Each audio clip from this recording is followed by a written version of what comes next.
So first of all, I would like to say good morning to all of you. Okay, I can see Narsi. What is the current time zone over there? I don't know actually, but it's all right. From my side, it's good morning wishes for you as well, and I hope rest of the people are from the India.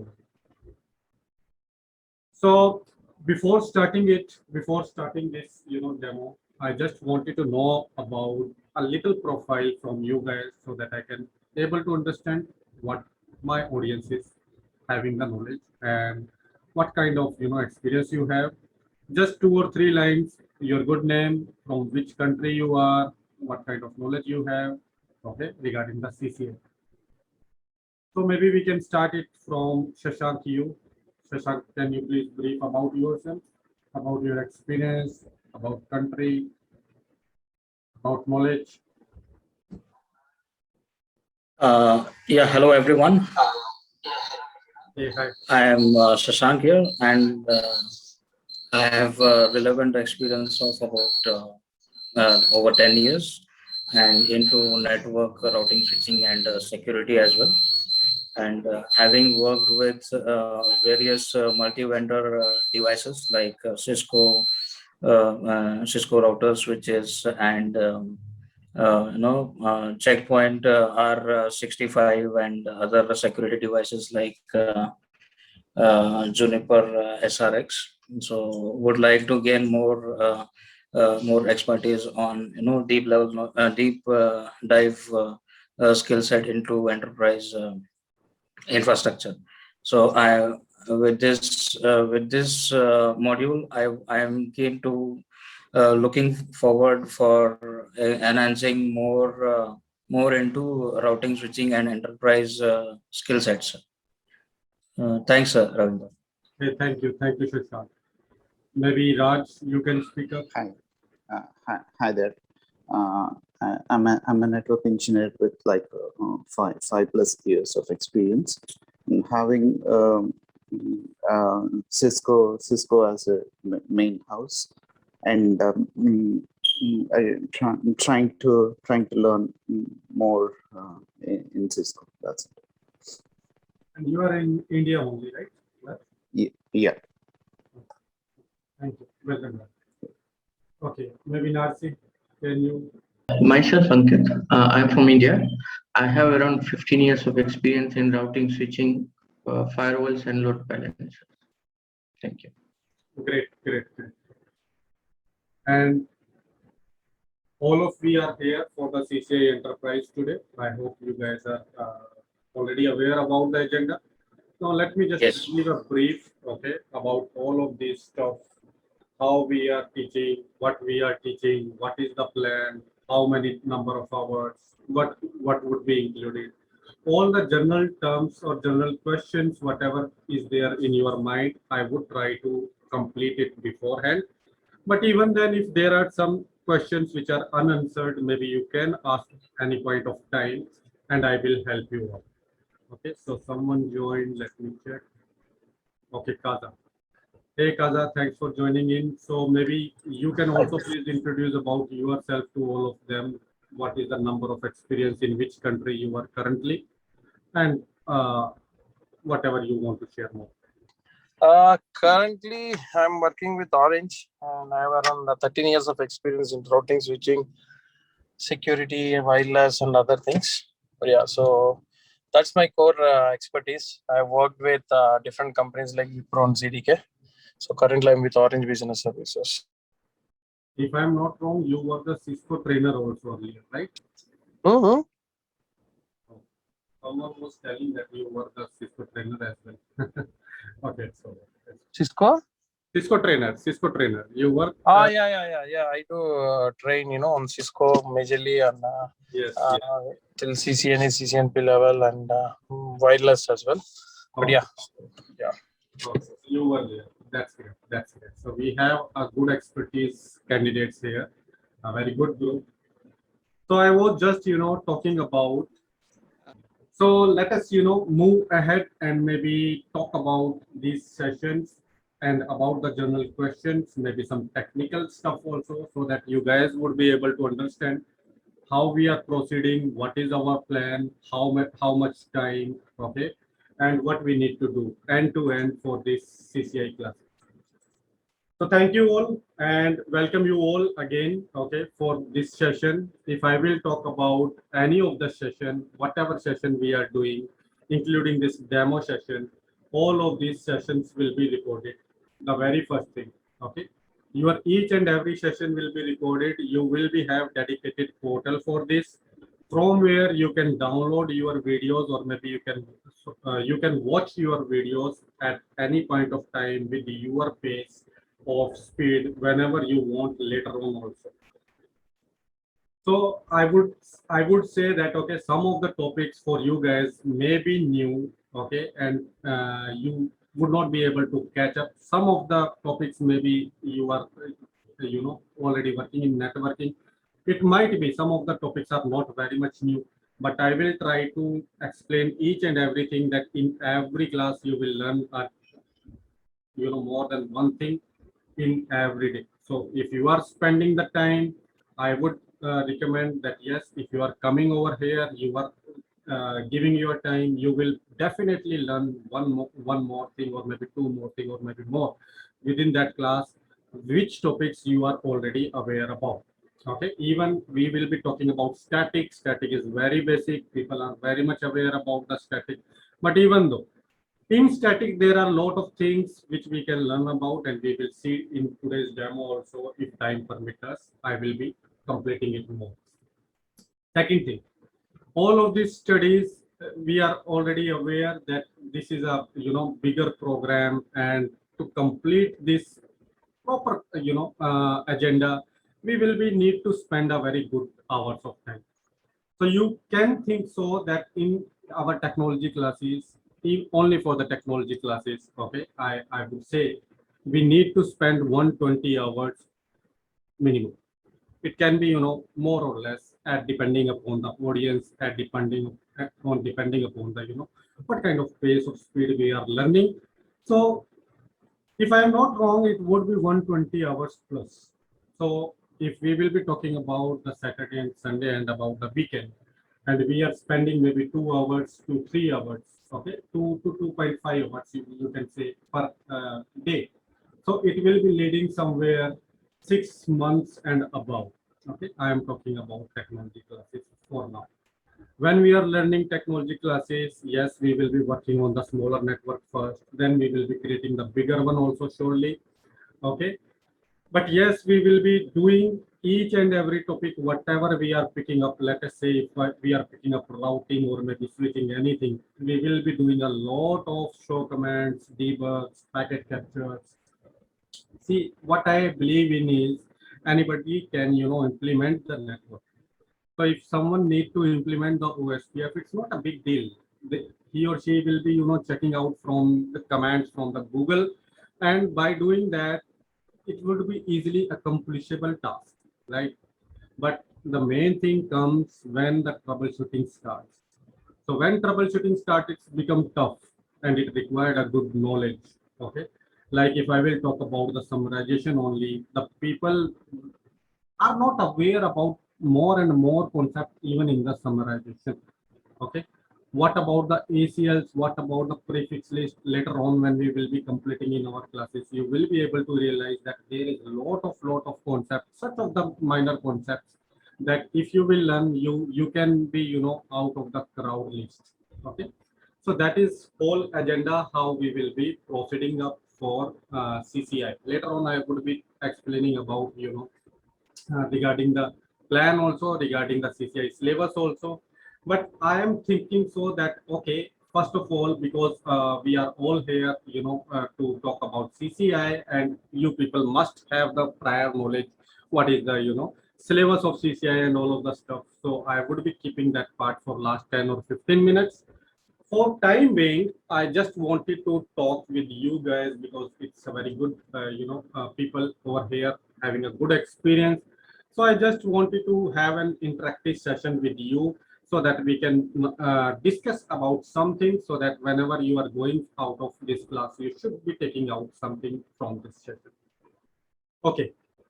So maybe I will just talk with very basic things first, and I would suggest you people please be, interactive whenever we are talking. Let us say we have a router, okay? And into this router, one packet is coming, which has the maybe, destination of 1.1.1.1. What this router will do? Anyway.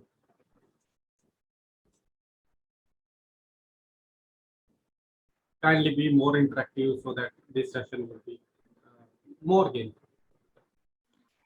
It will check its routing table. That's true. What next? Maybe before the routing table, there would be a lot of check which will be happened. If someone can talk about those things. I'm not, by the way, I'm not considering about any of the traffic like VPN, QoS, ACL.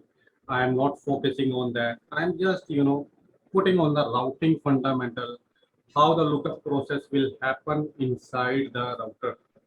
So you can say I am considering about the data plane, not about the control plane, no BGP, no OSPF, nothing else. Just about the data plane, what would be happened when a packet will land up on the router.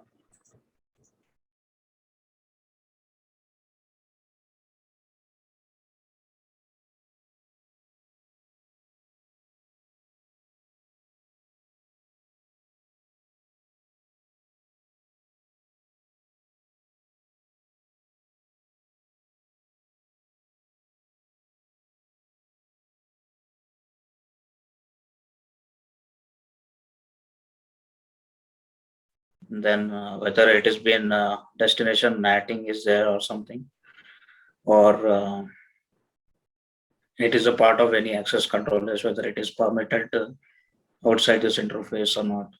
So, What is the question? Question is, I am not considering about any of the, let me just again repeat, I am not considering about any of the ACL. I am not considering about QoS. I am not considering about any of the control plane connection. I am just asking a very simple question here that if packet will arrive on the router with the destination 1.1.1.1, what happens?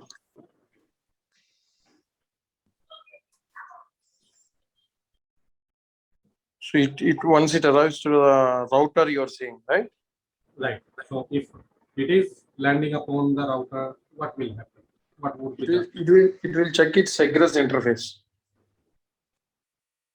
even before egress interface, what series of steps will be happening? Maybe any kind of packet switched or SEF.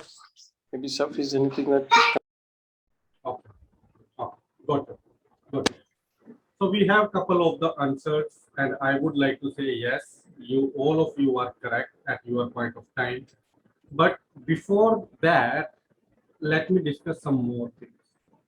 So whenever a packet will land up on your router for any of the ingress interface, the very first thing what happened is that is your interrupt.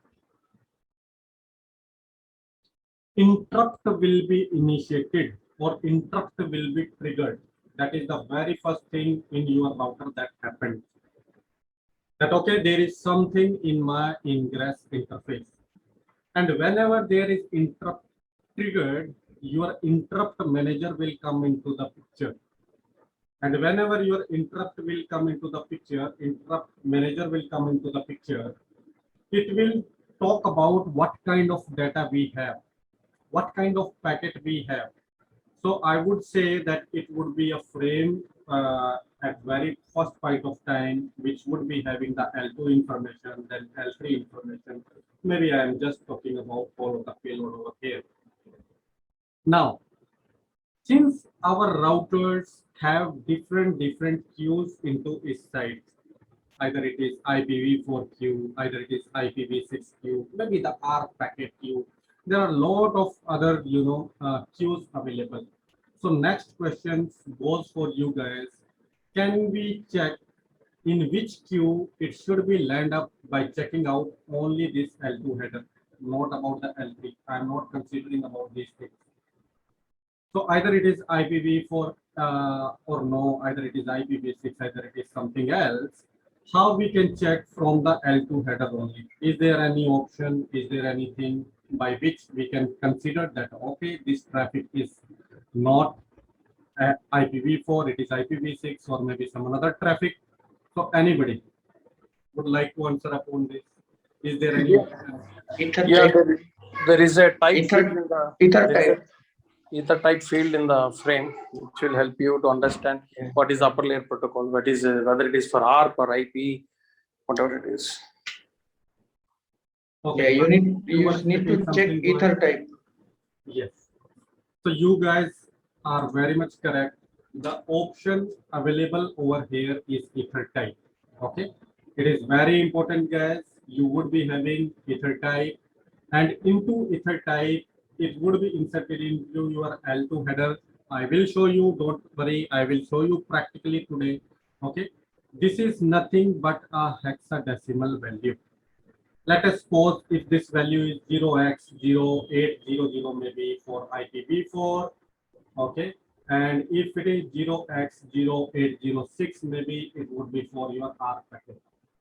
So even your router lookup would be starting from your L2, and it can able to recognize that, okay, this traffic should be sent on which queue. So let us say if this traffic is destined for the IPv4, so without looking at L3, we can check what kind of frame it is. And if it is IPv4, we need to put this traffic on the IPv4 queue, or maybe you can say the process queue. And so interrupt manager, by looking to the ether type, will put your packet to the IPv4 or the process queue. So far, any question? If our speed is correct, maybe we can proceed it up.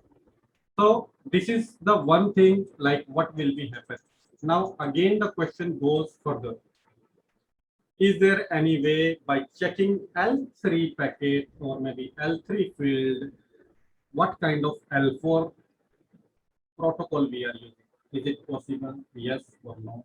If yes, what is the field name? My question is, by checking L3, I need to talk about my upper layer, that is L4. Yes, it is possible. There is a field called, if I'm not wrong, the type or something, which helps to understand what is the upper layer protocol, whether it is TCP or UDP. So you are right, it is possible. And the field name, if I will talk about, the field name is known as Protocol, yeah. So inside into L3, we can, when we are wrapping up the L3, there is a protocol number provided over here. Bit like if it is your ICMP packet, the protocol number would be 1. And looking at L3, we can talk about L4, that okay, what kind of port it is using, what it is HTTPS or whatever the thing it is happening. So we can say each and every lower layer is binding up with our upper layer also. So far, any question? If no, let us proceed further. Any question, by the way?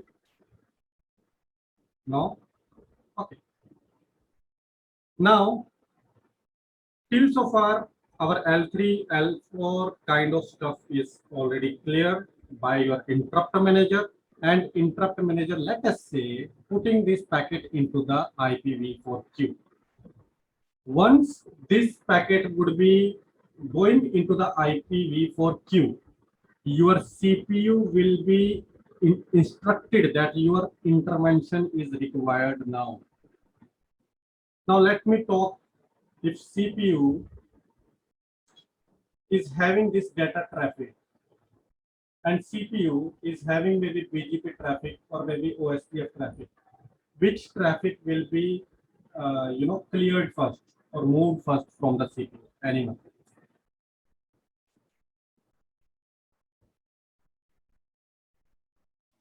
Can you repeat the question?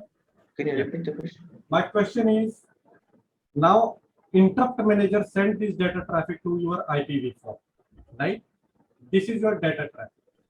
Let us say CPU is having the BGP update or maybe the OSPF update or maybe some routing controls update are there. So CPU is not free for sure. CPU need to be talk or maybe get finished one task. Either it will finish this first task or either it will finish the second task. And why? It will finish BGP and OSPF updates because those are having routing updates are having higher priorities than rest of the data traffic. Perfect.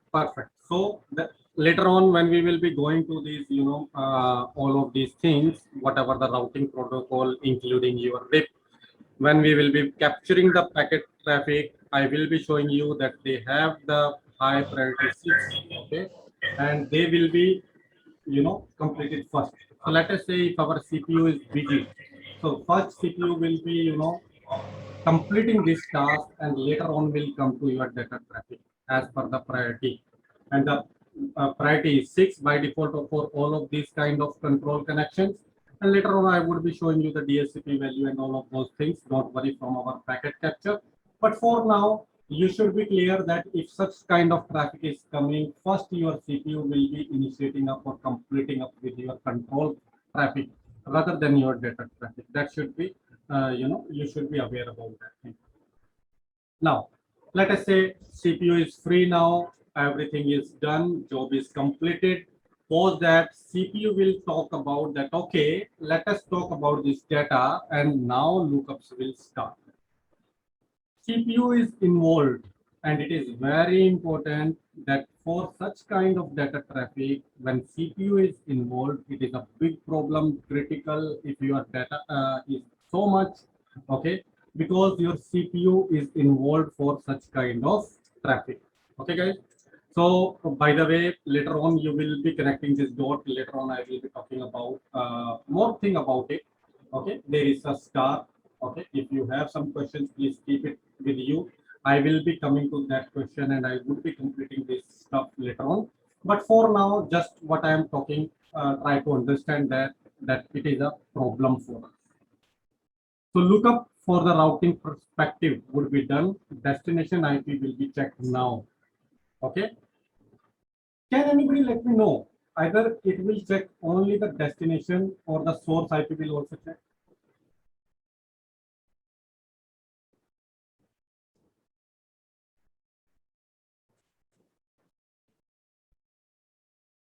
Question is clear. So Q is decided that okay, it is IPv4. Into this, your traffic is there now. CPU is involved. Question is either it will check only the destination IP or the source IP will also get checked. Any views? Anyone?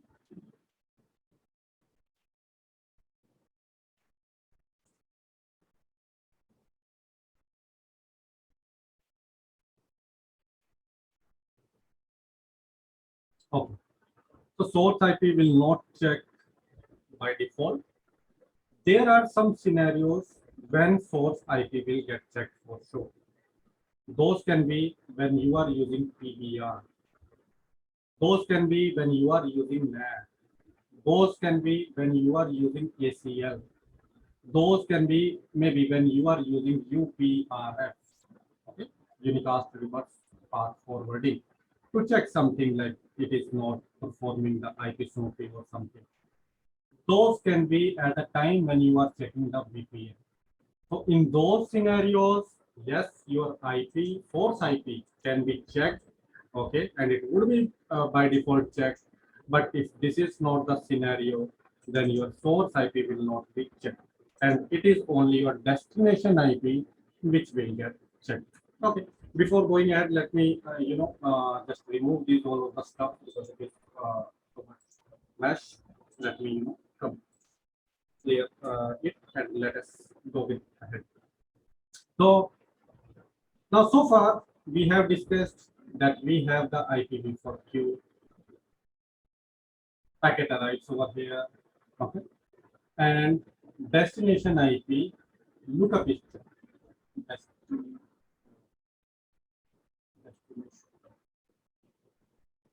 lookup. Now again, question for you guys. When this destination lookup is getting checked, and let us say there is no route present, what will happen to that packet?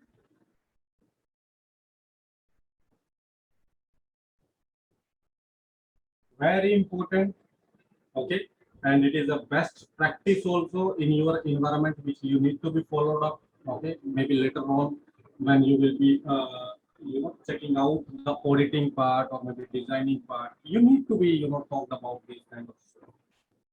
So let us say if there is no route, what will happen to the packet? Come on, please speak up whatever you have in the mind.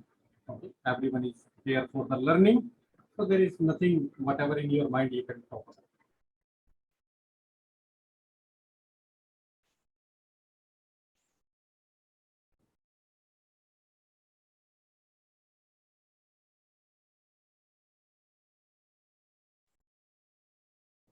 Okay, so when there is no no route, by default this time your packet will be get discarded, or maybe you can say it is dropped. Okay, so in such scenarios it will be get discarded, or maybe you can say it will be dropped. And not only this, when such thing happens, again your CPU will send a message that it is ICMP unreachable. For troubleshooting, no doubt it is a very good stuff. But again, if I will talk about the CPU perspective, which is the source consuming, your CPU usage will be high again in these scenarios, as your CPU is the one who is sending this information to the user every time whenever there is no destination available in your routing lookup. And let me tell you very clearly, as per the best standard policies or the security guidelines, this thing should not be done. And that is the reason under your interface, whatever interface it is, okay, you are putting the command no IP unreachable. Very important with respect to your interview, with respect to your best security standards. Okay, you need to put these commands onto your interface. Okay, if this command is there, okay, then CPU will not be involved for such traffic where destination is not there, or maybe the next hop IP is not provided, or maybe the exit interface is not there. And in such case, simply the request will be timed out. Okay, there will be no ICMP unreachable kind of stuff would be there if you are putting no IP unreachable command into your interface.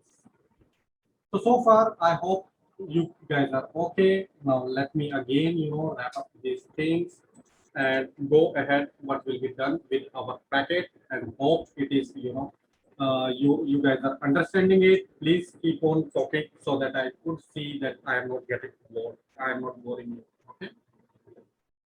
So one thing we just come to know that the packet is there, CPU is involved, everything is fine. Let us say the destination match found now.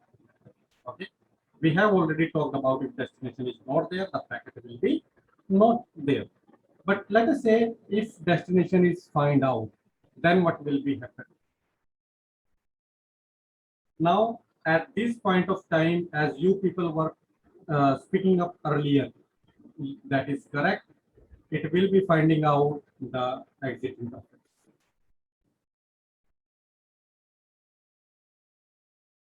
Okay, and I will say L2 rewrite will be happen. Can anybody talk about this term L2 rewrite, please? Very important term. Everyone has, I do understand that everyone has gone through this, but I don't know if you are aware. I am just sending towards that only. So anybody would like to speak up about the L2 rewrite, what the L2 rewrite is?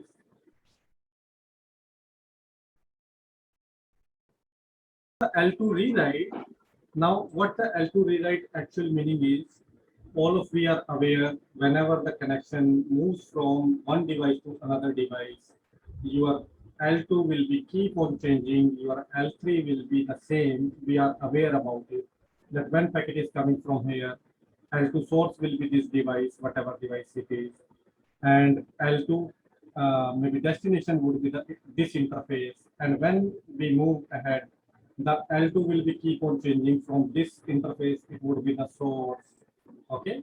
And this interface will be L2 destination, and a bit like each and every part of the this segmentation will be changing up the L2, okay? So this is L2 rewrite, which talk about that when some packet is coming, that packet L2 header will be keep on changing. But I am not talking about that it is MAC rewrite. Okay, there is a very big difference. Why I am using L2 rewrite instead of MAC rewrite, and the reason lies in what if your interface is not talking with your Ethernet family. So if your interface is not Ethernet family, maybe it is not fast, gig, it, any of that, and it is serial. In that case, let me talk very clearly. In case of serial connections, there is no MAC. And there is some terminology used as SDLC and PPP for L2 kind of stuff, for handling the L2 traffic. And that is where you guys would be able to understand that, okay, there is no MAC on the serial connections, and that is the reason why I was using the term that it would be your L2 rewrite, not your MAC rewrite. Let us say if you have such of the connections, such of the technology which are not using MAC, generally we used to, aware that, okay, there is a MAC only, but no. If we are using such kind of interfaces, there is no MAC. Okay. So that would be the change in your L2 header. What about L3? Anyone is aware what is the change that will be happening in the L3 header? There would be a very small change which happens in the L3. And what is that? Again, very important. L2, we already talked about that. In case of L2, it would be your L2 rewrite. But what about the L3 header? What kind of change it will be there? And very important, very, very important, it happens by default that your TTL value will be decreased by 1. Anybody would like to answer about this now? Want to talk about this? If no, let me talk why this is there. This point is there to avoid infinite loop in your routing. I must know that you people have already aware about these things, okay? And in case of your trace route also, such kind of things happen that from each and every interface, TTL value will be increased and your next hop will be provided to you. And that is how your trace route will work. So this TTL value is again very important. And in case of your L3 header, the change which happen is your TTL value, and it will be get reduced by 1 each and every time. So I hope so far there should not be any questions, there should not be any doubt with respect to these packet, like how the if packet will be come to our router, what kind of things will be done and what kind of process will be taken care. But let me tell you very clearly, all of the things which I told you was used 2 decades earlier or maybe prior to that. This is something which was earlier used, but now, okay, we are using something known as fast switching. Maybe we will come to the SAF also, as Kaza was talking about SAF. I will be explaining you about the SAF also, what is the difference between all of these things. We are just, going step by step. So process switching, we have already talked about. So all of these things which I talked before some time, it is known as process switching. But now we need to move up with something known as fast switching. Okay. So let us move ahead and talk about the fast switching, how the fast switching is helpful for these days. And yes, we are using fast switching nowadays also. Better if you are using the SAP, that is better. But yes, the fast switching is also in use. So the topic what I am covering is, maybe you can talk about now is IP routing, or maybe we can talk about, we are talking about the packet switching. Okay. So we are talking about the packet switching, and into packet switching, into packet switching, we have already talked about the process switching, which before some time I was explaining you. Now we will be talking about the fast switching. Because you guys are now aware about the term, anybody would like to answer about what is the fast switching? Anything what you know, maybe any views you wanted to share, you can share it with us.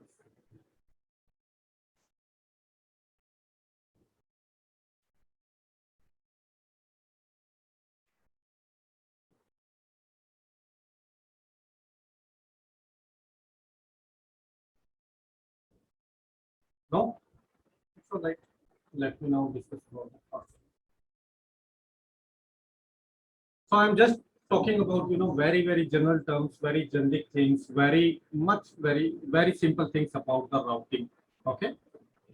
So when we are coming to the routing, we talked about the process switching, that when packet will come, how the interrupt will be included, interrupt will be triggered, and everything will be happened.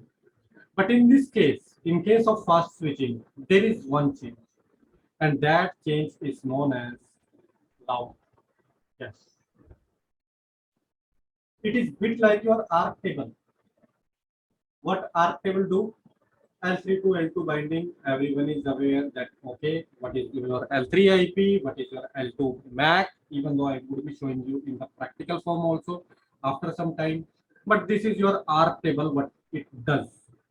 Similarly, your route cache is something bit like a table which maintains the route into the route cache. So it come up with an solution that why we cannot build a table known as route cache by involving these kind of things. When your packet will be arriving to your router or on your device, again your interrupt manager will come into the picture, and your interrupt manager going to the CPU directly, it will go and check the entry in the route. So your CPU is avoided if entry is in the route cache. Again your packet rewrite, again your L3 header TTL decrement by 1, and all of these things will be happened. Packet will be switched from your router to the exit interface. But here is also one problem occurs, and that is, what if into your route cache, that entry is not available? So whatever the lookup that is your packet is coming up with x dot x dot x dot x, if that entry is not available into this, then what happened? Then again your CPU will be involved. That, hey CPU, I am not aware about this routing. This routing is not into my route cache. What I need to do? Just tell me about this. And it is your CPU again which will be doing all of the lookups and all of the stuff as we talked in the process switching. It will be going to each and every part of thing again, and by doing so again your CPU will be invoked, and that is the main drawback for the fast switching. Just I'm sorry for that. So is there any of the doubt in between your process switching and the fast switching? Any kind of doubt? Please speak up. Otherwise, to avoid these problems, we will be moving to the SAP as Kaza was talking about. What the SAP? Let us talk about in a very high overview. Even the SAP is a topic of maybe 1 hour or more than that. We will be covering later on. gradually when we will be going for our classes. But I will be giving you an overview about the SAP today, okay, so that you should be aware about these packet switching terms. Either it is process switching, either it is fast switching, or whatever it is. Okay, so that we will be discussing. Give me a minute, please.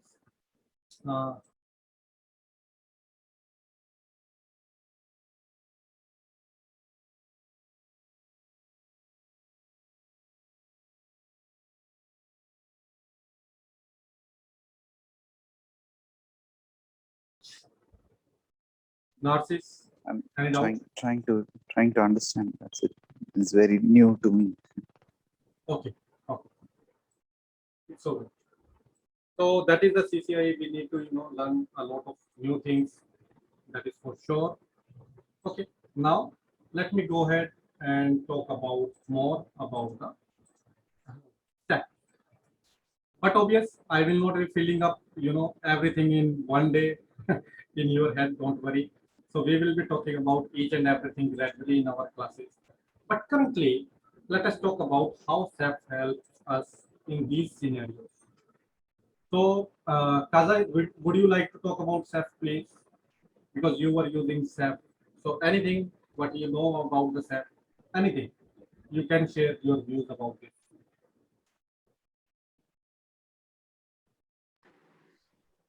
Basically, it is a Cisco proprietary, if I'm not wrong, Yes. and Okay. it does the faster lookup. It maintains adjacency table, and you have the fib and rib. Basically, I would say it maintains a fib table, and the lookup will be faster when compared to other switching like process switching and fast switching. And you need to specifically enable with the command IPsef so that this can be come into action. But by default, almost on all the Cisco switches, it comes enabled. Yeah, so this is what I'm aware of. Right. You are aware of the most of the things. That is good. Okay. For today's class, it is very much sufficient. Later on, when we will be coming to the SAP, I would be telling you how much kind of SAP we have. And later on, we will be, exploring about the SAP a lot in very much detail for 1 hour maybe. Okay. And that we will be checking on later on. But let us talk about the problem what we experience in the fast switching. So as I told you, in fast switching, the very first traffic, if the route cache entry is not there, it is going to the CPU. Now let us say if those attacks happen. For those who are not aware about those, I must say that everyone should be aware, but let me repeat. DOS attack is if someone, in unethical way is sending the traffic to your device, okay, with different destination, you can say. If with different destination, the traffic is coming to your device, in that case, by the way, who is Manoj? Someone joined with the name Manoj. Who is that?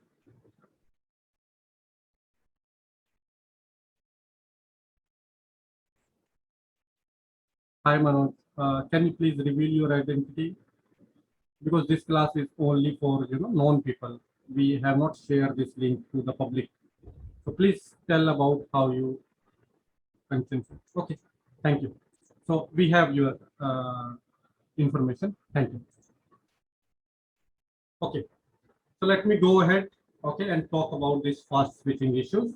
So in case of DOS stack, let us say the user is sending the traffic, with different IPs. Then in each and every scenario, yes, Manoj, I come to know about that. Thank you, and please welcome over here. Okay, thank you. So different IPs is coming in case of your DOS stack. Each and every time your CPU will be involved, and that is a very high usage of CPU in case of your fast switching as well. And the last method, what we are talking about, SAP resolve this issue, and how we will be talking about that in some time. So that is one thing. Like first part was the process switching, second part was the fast switching, and now we are just declaring how the SAP is resolving, or the SAP switching is resolving all of those things, okay, in today's scenario. So one thing is very clear. This time CPU will not be involved in case of SAP. And how the people achieve this task is Cisco creates a separate table known as FIB, as Kaza was talking about. Okay, this is your forwarding table, and you can talk about it is bit equivalent to your RIB. What is RIB? RIB, you people just talk about the routing table. So whatever your routing table is, that will be inserted into your forwarding table. That is FIB, known as FIB. So one table which is included over here is known as FIB, and FIB is bit equivalent to your RIB. So all of your routing table will be inserted into your forwarding table. One thing. Second thing, all information related to the MAC address to the next hop will be stored in another table known as adjacency table. Here, your MAC, your next hop would be stored. Again, as I am telling you, SAP is a 1 hour session or more than that. There I would be showing you practically each and every table, each and everything. Don't worry. But today we are just, talking about the overview. Just plain overview we are talking about, nothing else. So by developing these two tables, our CPU usage will be over. How we will be talking about, don't worry. Okay. So as I am telling, FIB is containing the L3, all of the stuff regarding to your L3 information. And if I will talk about the adjacency table, it is including your L2 related each and every information. These table will be built, very important. These table will be built even your first packet is arriving. Prior to that, if you talk about your fast switching, in your fast switching, when your first packet will come, then your route cache will be, being developed. But in this case, there is no prior any condition that your first traffic will come and this table will be built up. No, these table will be built up prior to that. So no need to come any packet to come this time. So benefit is lookup start from very first packet inside into your FIB. And I will say your controlled CPU is not involved now. So I am using again one more term known as controlled CPU.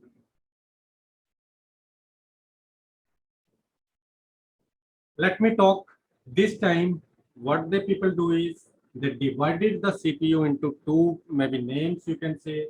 One is the controlled CPU, one is the data CPU.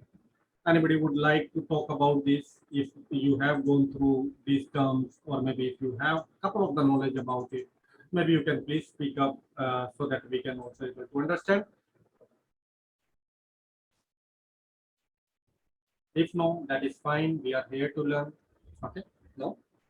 Let me give you an overview maybe by creating a diagram so that everyone should be on the same page.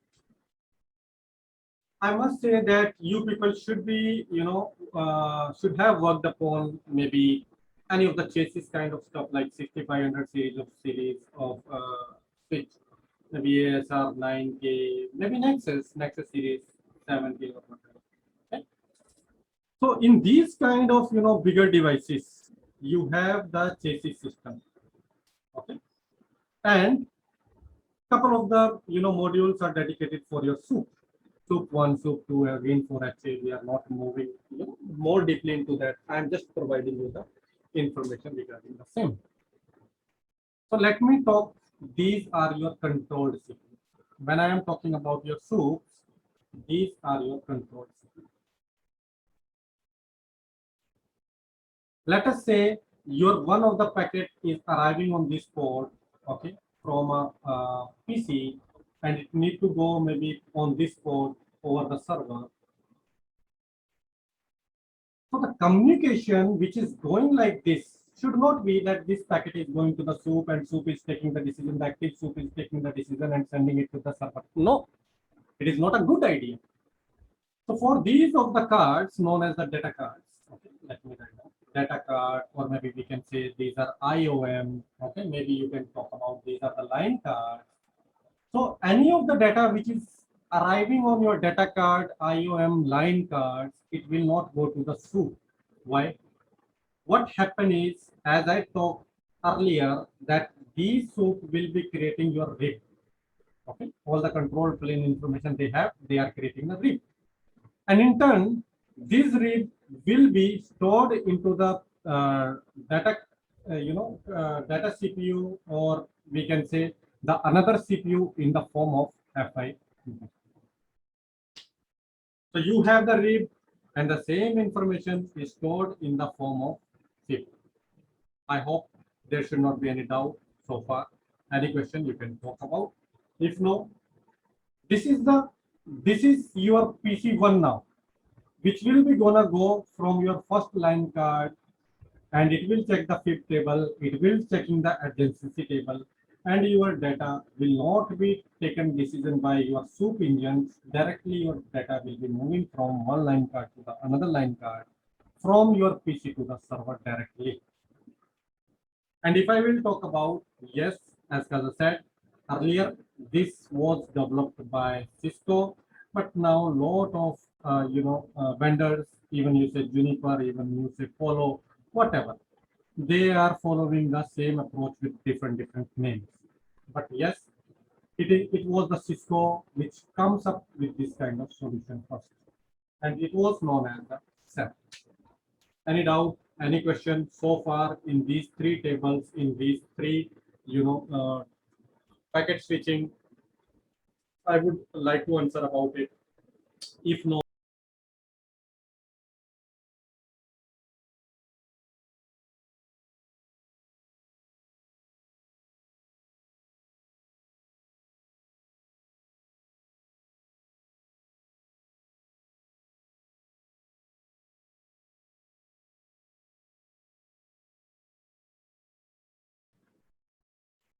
maybe we are talking about the static route.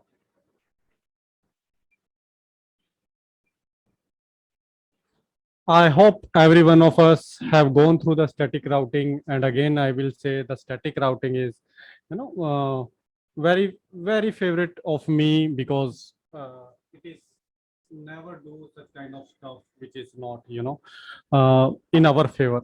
So whatever we need to do, we can done that using the static routing.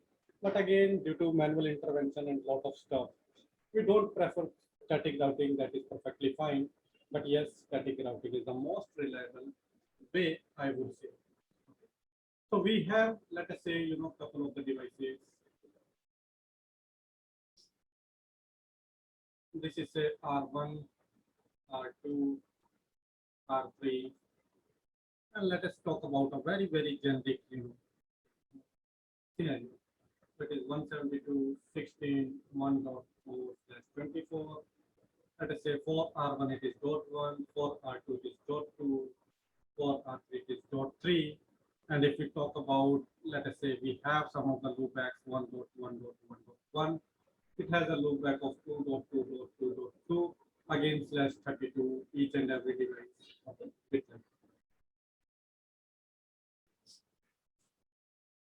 Now I just wanted to know one of the thing, again very important concept. It would be getting cleared for us if we will be trying to understand these things very minutely. So just I am giving you a scenario that over R1, if I am putting the route IP route 2.2.2.2 again for /32. Okay, I am not putting out the standard notation just for saving the time and page, but we need to write down 255.255.255.255 of course. And maybe let us say this is it 0/1 from R1 side, from R2 side it is it 0/2, for R3 side it would be 0/3. I am putting that okay, it would be it 0/1. Similarly, I am putting IP route 3.3.3.3/32 also on the it's 0/1. Okay, same way we can put out the default route on the R2 also. if on the R2 I will say I am just putting IP route 1.1.1.1 again /32 entry, and this time maybe I am putting towards this interface that is 172.16.1.1. Okay, and on the R3 also the same thing we are putting. Now question for you guys, again very important, very simple thing. From R2, would I be able to ping R1? Yes or no?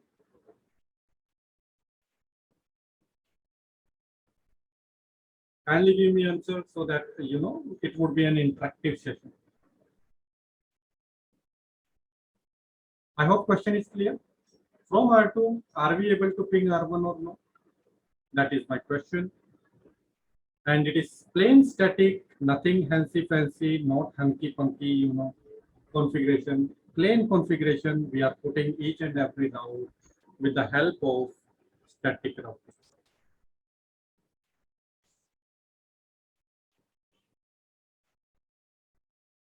Kindly be interactive, yes, no, anything, whatever you would like to say, you can just speak.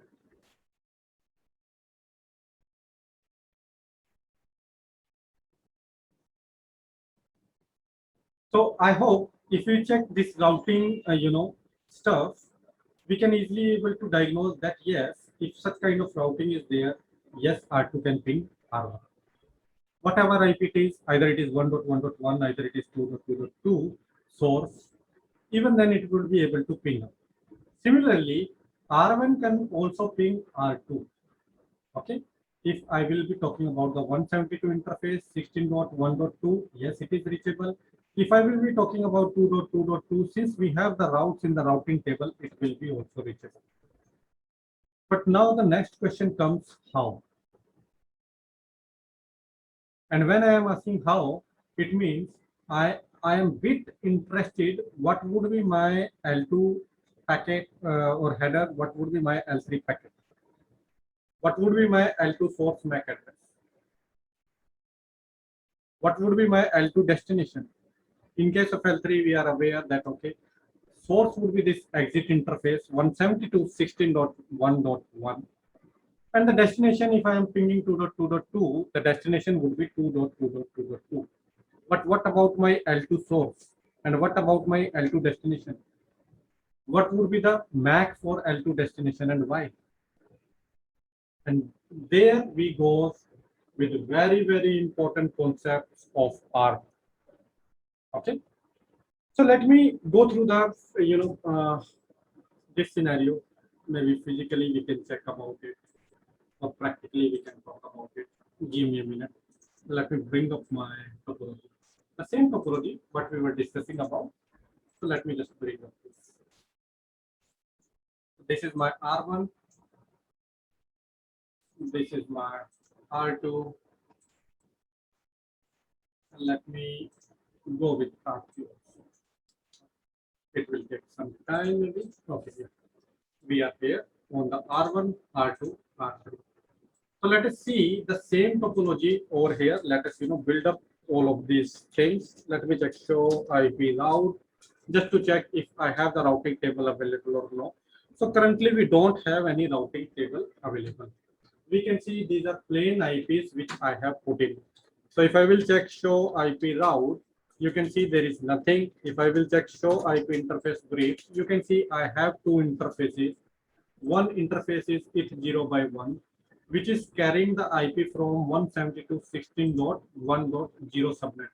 If I will bring up my this table and I will talk about this is .1, this is .3, and this is .2. Okay, these all of the things are connected with the plain switch, which have none of the configuration done. Okay, and on R1 we have the it0x1 port. On R3 we have the 0x3 port. On R2 we have 0x2 port. Okay, and as per the configuration, we will be putting R3 and R2 route configuration, that is 2.2.2.2 or 3.3.3.3 on this interface, that is it0x1 on both of the routes. With respect to R3 and R2, we will be putting out a route towards the R1 but obvious, and this route would be 1.1.1.1 towards maybe 172.16.1.1. Okay, so this would be our next hop. So this is our scenario which we need to build up, and we need to check either we can ping from 1.1.1 to 3.3.3, or maybe from 1.1.1 to 2.2.2 through the static routing scenario. So this is your first routing scenario of your static. Again, in our classes gradually we will be talking about more static scenarios also, but currently just I am looking up on this. Now, very first thing, if I will talk about when I am putting any IP on this interface, it's 0 by 1. What will the first thing that happens? Let us, open the capture also. So let me talk about, currently it has the IP, right? It has the IP, but let me go conf t and int it's 0 by 1. Maybe let me default, give the default command. So this does not have any IP address now. So when you are configuring the IP address for very first time, it will be sending the gracious R to each and every device into its broadcast domain just to check either the IP which we are putting into it is the same or anybody should not be installed with that particular IP. So let me show you int it's 0 by 1.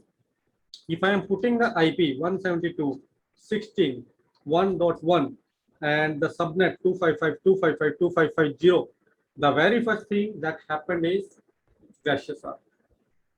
You can see this gracious R is just sent to all of the device, which is just confirming that either the same IP is not installed on my broadcast domain. If it is the case, then this IP will not be get put over there, and you will be pop up with the duplicate IP of the message bit like that. Okay, so the very first thing which I showed you is the gracious R.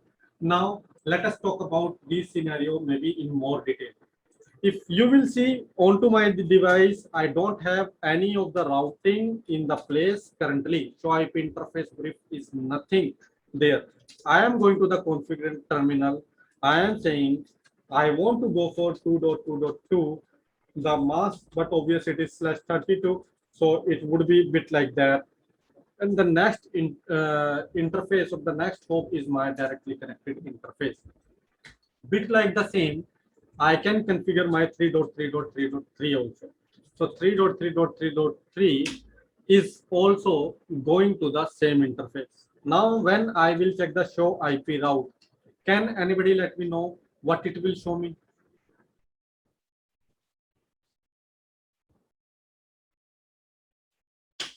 Let me show you. So what it is revealing out is that, okay, whatever you are talking about, maybe 2.2.2.2, maybe you are talking about 3.3.3.3, these things are directly connected. These things are directly connected to whom? These things are directly connected to my interface only. It's 0 by 1. And why it is behaving such like that? Because we as a network administrator provide it explicitly that, okay, these routes next hop address is your it's 0 by 1. Okay. Who joined session? Okay. So that is the stuff. Now, one routing part is completed. We have checked that, okay, for 2.2.2 or for 3.3.3, this is my routing. Question is, if I will ping 2.2.2.2, will it be, reachable to me or no? Control A, maybe, let me just control U about it, control U, and let me check show IP. Okay, currently we have the ARC table entry for 2.2, 3.3, both of them, ARC table entry is there. Let me maybe clear IP ARC 2.2.2.2. Okay, just to check what will happen. When I am clearing this, can you see my router is initiated the traffic again? It is saying, hello, who is 2.2.2? Tell to the 172.16.1.1. And if I will just, filter it with ARC table, you can see this ARC resolution is sending that, okay, who is 2.2.2, and this time your 2.2.2 is not into your ARC table. So this kind of fact, okay, let me show you that type. So can you see this type in the layer 2 field? What we were talking about earlier, that in layer 2 field, there is it type, right? So you can see this is the type what we were talking about. This is the type. In this type, we are talking about that, okay, the ARC, this is a ARC packet, okay? And yeah, someone is putting something on the chat. Right. So this is Yeah, hi Ravindra. Sorry, I was disconnected. not anymore. Not. So this is your ARC packet or the ether type about which we were talking about earlier, right? Now you can see this ARC table is sent that, okay, who is our 2.2.2.2, and 2.2.2 is sending the reply. Most probably it is our router 2 who is sending the answer. Now, what is the interface? What is this answer? Why is this answer? We will be talking about these things. Don't worry. But this is the thing what happened in the background that we were talking about earlier. Okay. Question is again still the same. If I will ping 2.2.2.2, would it be okay or no? So answer is yes. Why?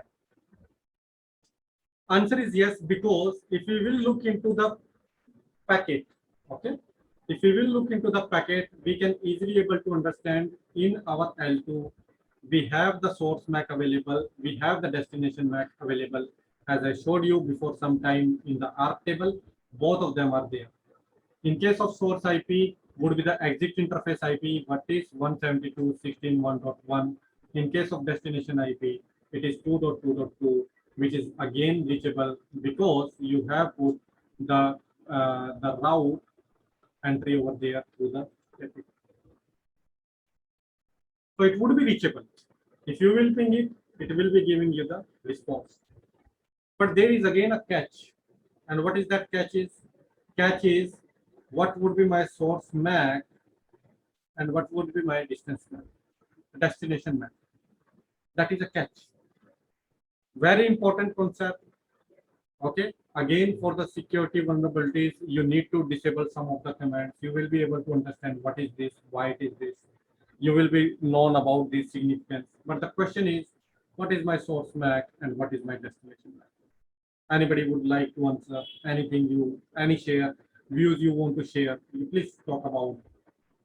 Otherwise, let us proceed with that.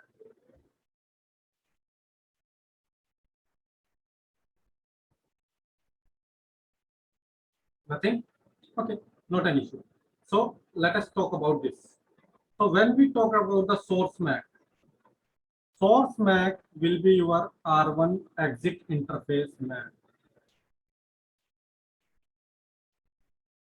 When we talk about the destination MAC, here the destination MAC would be the MAC of this interface. That is your ETH 0/2. Although we are pinging 2.2.2.2, but the response will be sent by ETH 0/2. And these things is known as proxy ARC. Have you guys heard about it ever? What is proxy ARC? Bit like the same of your proxy on your school days, that if you are speaking with with your maybe you are giving the present to the teacher on the behalf of your friend, bit like same. Since the proxy ARC is enabled by default, that is the reason this kind of reachability is there. If proxy ARC, one of you will be disabled, which ideally should be by by a security practice, then this response will not be longer over there. Any question, anything you have, please ask me. Otherwise, I would be showing you this with the practical. No? Okay. Let me show you first. So if I will show you show IP ARC, you can see the ARC table of 2.2.2 is having the MAC of AA, BB, CC, and 0420. As I told you in the theoretical form, it should be the MAC of your R2 it's 0/2. Let us check. Show interface it's 0/2, and you would be able to see this MAC entry and maybe this MAC entry is the same entries as we are talking, and why it is happening due to proxy R. Any question, anything you ask me? If no, let me reveal that thing. Like if I am going to the configure terminal, if I am going to the it's 0/2, if I am entering no IP proxy R, keeping it and clearing the R of sudo clear IP R 2.2.2.2. And if you see our R entry, you would be able to see who has 2.2.2.2. There is no one, sir. Let me initiate the ping now and see about this traffic flow. So again, if I am pinging out it, and you can see there is no response and the packets are coming. Who has 2.2.2? Who has 2.2.2? Who has 2.22? Right? The 5 initiate, it will initiate the 5 traffic because we are generating the 5 ping packets over here, 5 or 6, whatever. Okay. And you can see the same thing it is asking, but since there is no L2 information available, because you have disabled the proxy R, your packet is not able to going through to the end device. Any question so far? Anything you want to ask? You want to share your views? Any of the thing you wanted to have? Please do let me know. Any questions so far? No? Okay. I would like to stop over here with our technical discussion. I hope so far you guys are aware what is my way of teaching and how we will be proceeding for it. Now let us talk about the CCI, which is our main goal, okay, with respect to these particular classes. So if I will talk about CCI will be having 2 examination. One is written examination, where you can be from post Feb 2020. If you are going for CCNP, CCNP and go, that would be equivalent to your written examination. One. Second examination would be, and once you are doing it, the validity is 1.5 years. Within that time, you can go ahead and you can crack your examination. It would be valid till 1.5. Next, if we talk about our lab is again divided into 2 parts. One is module 1, one is module 2. Module 1 is again nothing but you are checking out your designing part. Maybe they will be giving you there would be no CLI access and nothing over there. Okay. They will be giving you the scenarios, explaining about this, bit like if you are working in the Cisco, you will be having mail trails from your subordinates, and you need to check out that, okay, what is the issue, what are your views. Mainly they will be asking about your views. Okay, what kind of understanding you have. That is your module 1. If we talk about the module 2, this module 2 will be again having the 3 parts inside into it. Okay, one is the deployment, one is the operation, one is the optimization. So when I am talking about the deployment, in kind of deployment, they will provide you a ask, and you need to deploy a new things maybe from the scratch. Let us talk about the Flex VPN also. So you need to deploy it from the very scratch. That is deployment. Second, as I told you, one is deployment, one is operatable, and then it is optimization. When we are talking about operate means the thing is already there, but it is partially configured. And you as a network administrator need to check what is the miss, what kind of partly information is there, which you need to fix out. You need to, maybe you can talk about, you need to fix this more in concern with the deployment. And the very last is optimize. And as I was talking from the first thing that, okay, everyone can, Configure the things, configure the OSPF is very easy, but when it comes to the troubleshooting about your understanding, that is the main part. So when we are talking about optimization, it means we need to perform the fine tuning. Okay? The best practices we need to adhere up with, and those are the things we need to crack out. And by God grace, if all of we should be on the same page.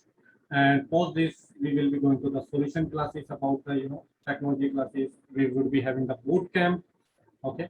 And post that, your CCI certification, if you would be giving it, you might be get this for into your jacket. Again, CCI, your journey will be having 3 years of validity if you would be able to take this kind of stuff.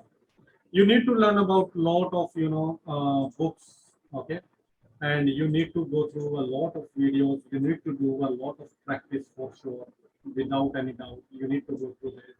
All of the things, by the way, as I told you, we will be performing a lot of stuff over here. I must say that please go through that in the home, do a lot of homework. Maybe in first time you would not be able to understand about some of the concepts. Go through the labs. Again, lab will be provided by us. Don't worry, we will be providing you the lab. But you are the one who need to go through these stuff again and again, repeatedly manner, and you need to learn about a lot of books, lot of things, lot of different views, okay, lot of blogs. And yes, whatever we are providing, for sure, first time, if you are just wanted to crack the CCI, you wanted to crack the interview, this stuff is again more than sufficient for you guys, okay. But learning should never be stopped. You go ahead, learn more and more as the time permits. So that is all about from us. If you have any of the questions, the house is open for them. But I wanted to also talk about the main, this syllabus of CCI. I hope you guys are aware. But let me give you an overview again. CCI would be having the 5 modules. Okay. The very first, starting with your network infrastructure, then software defined. Everyone is talking about SD. Maybe tomorrow I will be taking the SD class, okay, an overview and a demo again if someone wanted to join. And then we will have the transport technologies, infrastructure security, and the automation. These are the main 5 modules, starting from 30%, 25%, and each 15% in the last. What is our plan is, let me talk about our plan. If we will talk about our plan, this is our plan, that we will be, doing these all of the stuff in how many days. I am talking about the days, by the way. So we would be starting from the routing fundamentals, as we talked the very first class for the routing fundamentals. Similarly, OSPF, we will be having maybe 8 to 10 classes minimum, which would be going towards your 20 hours or maybe more than that of extensive study about these protocols. Then VPN, IK, to Flex VPN, SD-WAN, QS, switching, SDA, SD-WAN. Lot of things are coming in our this path, and I hope so you guys are already ready for this kind of extensive study, because once you will be out in the market post such kind of study, your interview will be got cracked, your CCI certification generally will be earned. But obvious, you need to pay some of the attention, but obvious, you need to pay some of the time, okay, and money. Even more than money, time is important. You need to give the time, and you would be able to crack it. You can check out about this, what is the network infrastructure, what are the different sub topics inside into your network infrastructure, which contains the flat 30% of your network CCI journey. Then in your software defined, whatever the things that are included, you can see it. I would be sharing this Excel with you all guys, don't worry, so that all of us on the same page.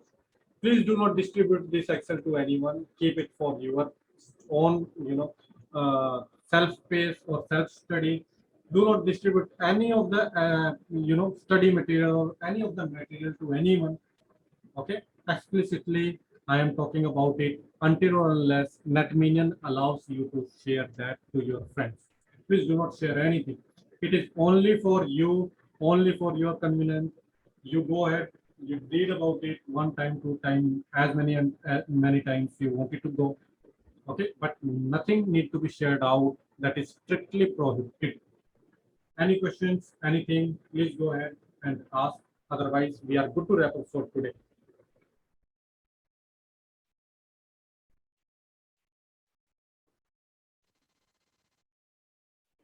Yes, Raj, you were speaking something. No, Sorry. nothing else. I'm clear with the all of the things.